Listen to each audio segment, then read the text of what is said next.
It's late ice.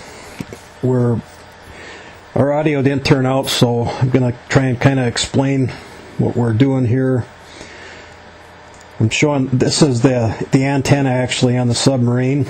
It also hooks to the rope that pulls your tow line along. These subs, they will pay for themselves in a hurry. They're so fast and efficient, whether you're doing bait or you're pulling vehicles off. We're probably about 400 feet from shore, and we're going to run the subs into shore.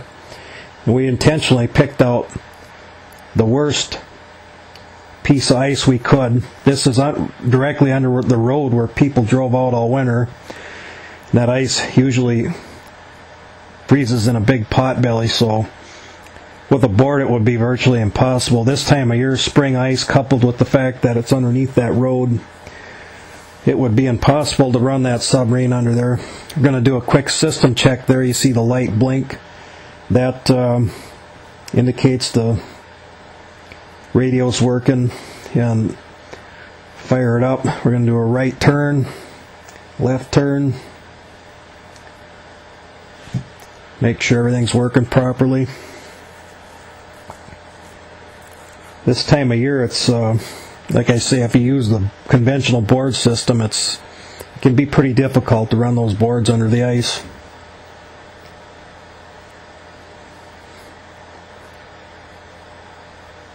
This was late here. This was within about probably 10 days of the ice going off the lake.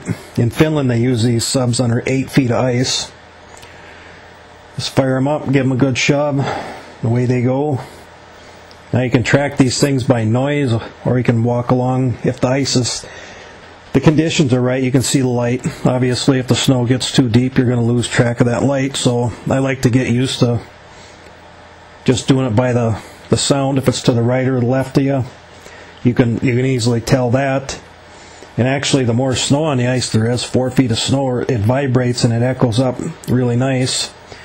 There you can kind of even see the shadow of that submarine going because the ice is thin. If you'd ever lose a sub, you just hold your arm up, and the guy that's back at the hole feeding the rope in, he just simply holds the rope. You can walk over to where the sub is, you'll be able to hear it. The clickers on them are pretty loud. You get the hang of it. You can almost do it blindfolded. Well, you could do it blindfolded. They're really easy to run. This time of year makes it real easy. Even on the video here, you can see the shadow of the sub as it goes along under the ice. As you can see, this is the access point where people drove onto the lake all winter. We're going to bring it up right through the worst stuff we can find, just to show you how easy that submarine will make that rough ice. You'll go right underneath there and tow your line. And they're fast, and the noise that the sub makes it doesn't scare the fish. It must be in a decibel tone that they're not afraid of, or it mimics cracking ice, that sort of thing. Away we go. The sub has landed. That's the first sub down. We're going to run another one in now. And we're going to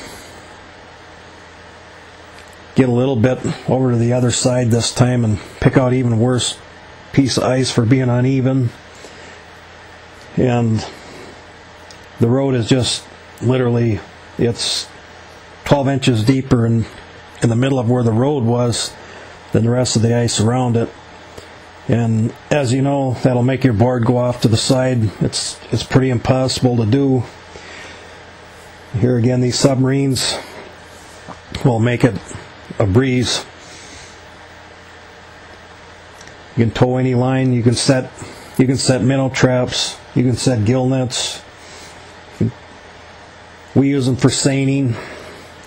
They come in pretty handy too when you're pulling a vehicle off the bottom.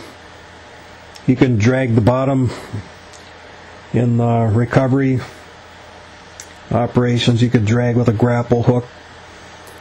You could hook up whatever's on the bottom. I guess your imagination is your only limit with the subs. They make things easy, but these subs will pay for themselves in a hurry. One big school of fish, and you got them paid for and then some.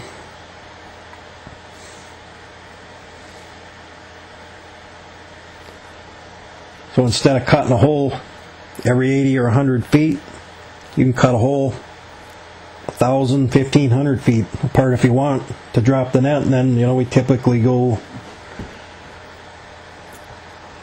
300 feet in between toes or farther, 400 feet. That's virtually impossible to do with the board. So all the less noise that you make, you're way faster. Sometimes we'll string the hauls out ahead of time with a really spooky bunch of fish.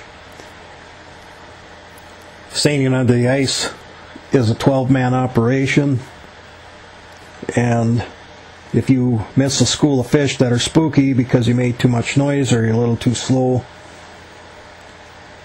that's over $2,000 a day just in labor.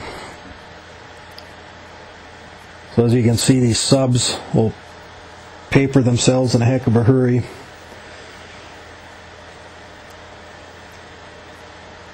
These subs are very well made.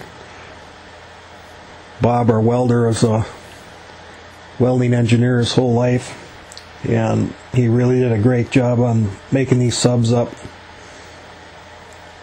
These things aren't going to be breaking down. They're very durable. They're well made. They're going to last a lifetime. Take care of them.